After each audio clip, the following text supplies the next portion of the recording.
Dans les ruelles pavées du vieux Lyon, où chaque pierre raconte une histoire, la librairie d'Antoine était devenue un lieu de silence. Un silence lourd, non pas de contemplation, mais de vide. Son âme, comme sa boutique, était en désordre, un manuscrit dont les pages les plus importantes avaient été arrachées.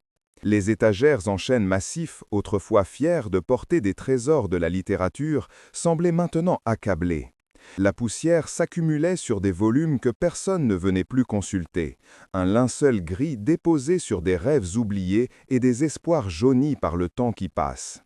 Antoine regardait ses propres mains, autrefois si habiles à restaurer de vieilles reliures en cuir. Aujourd'hui, il n'y voyait que l'empreinte de l'échec. Chaque ligne de sa paume lui murmurait une histoire de défaite, une prophétie de ruine qu'il acceptait désormais comme une vérité inévitable. Un murmure constant hantait son esprit, une voix qui était la sienne mais qu'il ne contrôlait plus. « À quoi bon ?» disait-elle. « Le monde a changé, les gens ne lisent plus, c'est une bataille perdue d'avance, une guerre que tu as déjà perdue. » Le pain sur sa table était souvent rassis, et le thé qu'il buvait manquait de chaleur. La pénurie n'était pas seulement dans sa caisse, elle s'était infiltrée dans chaque recoin de sa vie, rendant chaque geste plus lourd, chaque respiration plus difficile, chaque matin plus sombre. Par la vitrine, il observait le flux des passants, leurs visages animés, leurs sacs remplis d'achats dans les boutiques modernes. Il semblait appartenir à un autre monde, un monde de prospérité dont la porte lui était fermée à double tour. Il était un spectateur de la vie des autres. Il ne réalisait pas encore que le véritable antagoniste n'était ni la concurrence ni l'époque. Le véritable voleur de sa joie et de sa fortune était l'écho de ses propres pensées, le poison qu'il distillait lui-même goutte à goutte chaque jour dans le puits de son âme. Un après-midi, fuyant le silence de sa boutique, Antoine erra sans but le long des quais de la Saône. Le soleil d'automne était doux, mais son âme était en plein hiver.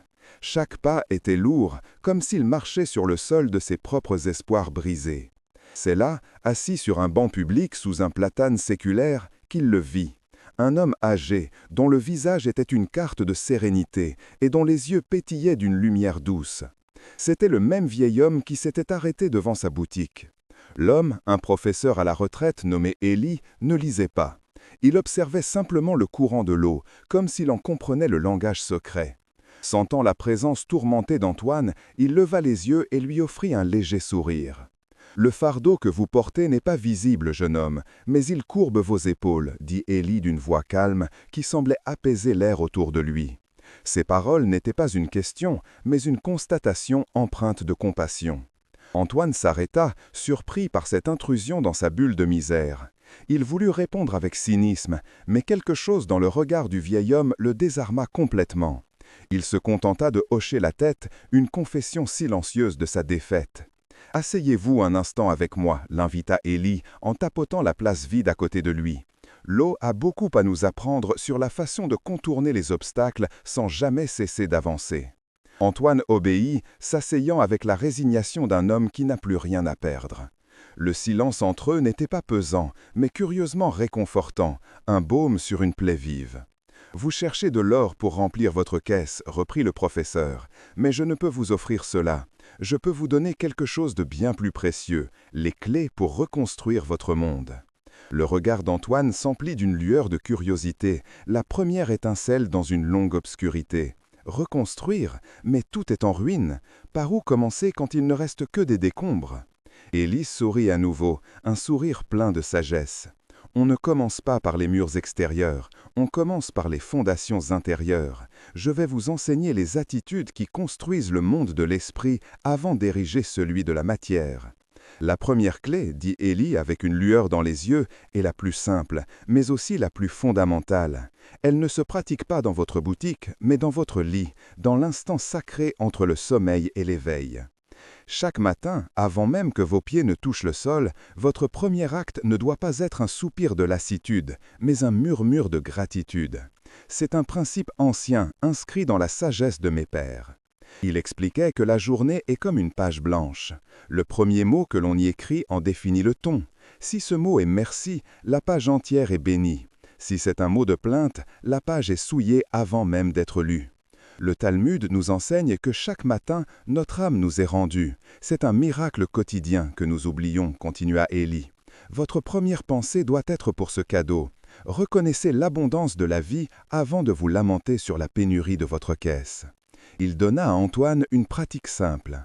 Dès que vous ouvrez les yeux, avant toute autre pensée, dites simplement « Je suis reconnaissant pour ce nouveau jour et pour le souffle qui m'anime ». Ne le pensez pas seulement, murmurez-le à l'univers. Ce n'était pas une simple formule de politesse, c'était un acte de recalibrage spirituel. Un moyen de déclarer que, malgré les difficultés visibles, le fondement de son existence était un don immérité, une richesse fondamentale et inaliénable. Antoine écoutait, le cœur battant. Cette idée était si simple qu'elle en était révolutionnaire. Commencer non pas par l'inventaire de ses dettes, mais par la reconnaissance de sa plus grande richesse, la vie elle-même. La première attitude transforma son réveil, mais c'était la seconde, celle qui concernait ses paroles tout au long de la journée, qui allait véritablement changer le cours de sa vie. De retour dans son appartement au-dessus de la librairie, Antoine portait les paroles d'Élie comme une bougie fragile dans un couloir venteux. L'espoir était une chose délicate, facilement éteinte par l'habitude du désespoir. Il se sentait à la fois sceptique et curieusement déterminé à essayer. Le lendemain matin, la lumière grise de l'aube se glissa par la fenêtre. Ce fut le premier test. Avant que le poids de la journée ne s'abatte sur lui, il se souvint de la promesse faite au vieil homme. C'était l'heure de poser la première pierre de sa reconstruction intérieure. « Je suis reconnaissant pour ce nouveau jour », murmura-t-il dans le silence de sa chambre. Les mots semblaient creux, une récitation apprise par cœur. Sa voix manquait de conviction, comme s'il lisait un texte dans une langue qu'il ne comprenait pas encore tout à fait. Aussitôt, son esprit, ce vieil antagoniste, ricana. Reconnaissant pourquoi? Pour les factures impayées qui attendent sur la table? Pour les étagères poussiéreuses? La réalité de la pénurie criait bien plus fort que ce fragile murmure de gratitude. Le doute était d'une voix puissante et familière. Les jours suivants furent une répétition de cette bataille silencieuse. Chaque matin, Antoine prononçait la phrase, et chaque matin, le cœur de ses angoisses lui répondait avec sarcasme. La nouvelle habitude était une graine plantée dans un sol aride et rocailleux, qui semblait refuser de l'accueillir. Pourtant, au 4e jour, quelque chose de subtil changea. Le mot « merci », bien que toujours forcé, laissa une trace moins amère dans son âme. Ce n'était pas encore de la joie, mais une brève suspension du désespoir, une minuscule fissure dans le mur de sa prison mentale. Il comprenait que la transformation n'était pas un miracle instantané, mais un artisanat patient. Chaque mot de gratitude était un coup de ciseau contre la pierre dure de ses anciennes croyances. L'effort était immense et la progression, pour l'instant, presque invisible à l'œil nu. Cette première attitude commençait à peine à labourer le sol de son âme. Mais pour que la graine puisse véritablement germer et prendre racine, il aurait besoin de la deuxième leçon, celle de l'action empreinte de sens. Un matin, alors que le soleil filtrait à travers les persiennes, Antoine prononça la phrase devenue rituelle. « Je suis reconnaissant pour ce nouveau jour ». Mais cette fois, quelque chose était différent. Les mots n'étaient plus des coquilles vides récitées par habitude.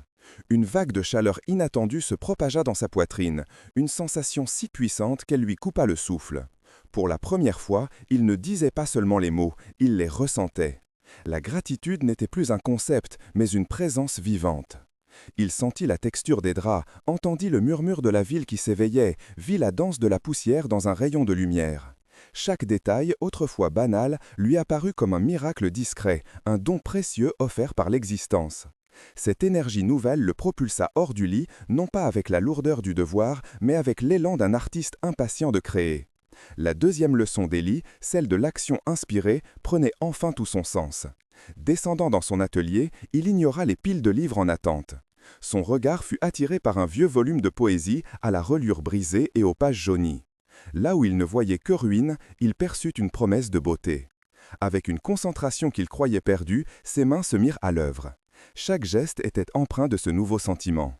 Il ne réparait pas un objet, il insufflait de la vie, transformant le cuir et le papier en une œuvre d'art, un reflet de sa propre renaissance intérieure. Quand il eut terminé, le livre n'était plus le même. Sa couverture brillait d'un éclat profond, invitant au toucher. Antoine le plaça dans la vitrine, non comme un article à vendre, mais comme un symbole silencieux de sa transformation. À peine 1 heure plus tard, une collectionneuse réputée entra, attirée par la beauté singulière de l'objet.